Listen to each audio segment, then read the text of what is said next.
Good morning friends, চলে এলাম আজকে আবার নতুন রকমের একটা ভিডিও নিয়ে। যে এই ভিডিওতে আমি দেখাতে চলেছি তোমাদেরকে কয়েকটি নতুন গোপাল, লক্ষ্মী, লোকনাথ এদের কিছু ড্রেস কালেকশন যেগুলো আমি বানিয়েছি। আর এই যে মাপগুলো দেখালাম এগুলো আমাকে মাপ হিসেবে দিয়ে গেছিলো সেই কাস্টমার। তো আগে আমি 5টা জামার ওড়নাগুলো বানিয়ে নিয়েছি, যেগুলো আমার ওপর থেকে থাকবে জামা হিসেবে। চলো এবার দেখানো যাক কী কী ড্রেস আমি তোমাদেরকে দেখাই। এই দেখো, ফার্স্টে যেটা দেখাচ্ছি সেটা হচ্ছে গিয়ে একটা ধুতি, ছোট্ট গোপালের একটা ধুতি। এটা এই ধুতিটা এই সামনে থেকে যে কাঁচাটা করেছিলাম, দেখো সামনে থেকে দারুণ লাগছে দেখতে, আর ব্যাক সাইড থেকেও কিন্তু খুব সুন্দর লাগবে এভাবে ঠিক বাঁধা হলে।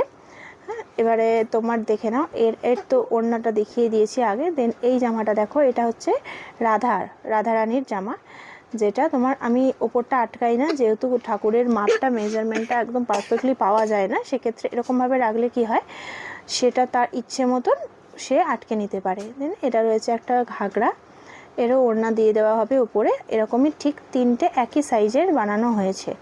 একটা একটু বড় হয়েছে, যেটা ওদের বললো একটু বড় ঠাকুর আছে, তার কারণে দেখে নাও। তাহলে আমি এই 5টা ড্রেস বানিয়েছি। তোমাদের কেমন লাগলো ড্রেসগুলো আমাকে একটু কমেন্ট করে জানাবে, যাতে আমার ভবিষ্যতে আরও কাজ করতে উৎসাহ লাগে।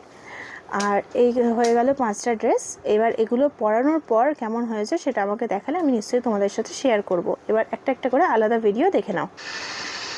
এটা হচ্ছে তোমার ধুতির ওপরে এই জামাটা রয়েছে, এইভাবে রয়েছে। আর একটা নতুন ফ্রক, যার সামনে থেকে লেস দিয়ে কাজ করে দিয়েছিলাম যাতে দেখতে একটু খুব সুন্দর লাগে। এটাও হয়েছে রাধারানীর জন্যই, এটা অন্য একটা রাধারানীর জন্য হয়েছিল। এর ওপরটা খোলা রয়েছে যাতে করে তার পরাতে সুবিধা হয়।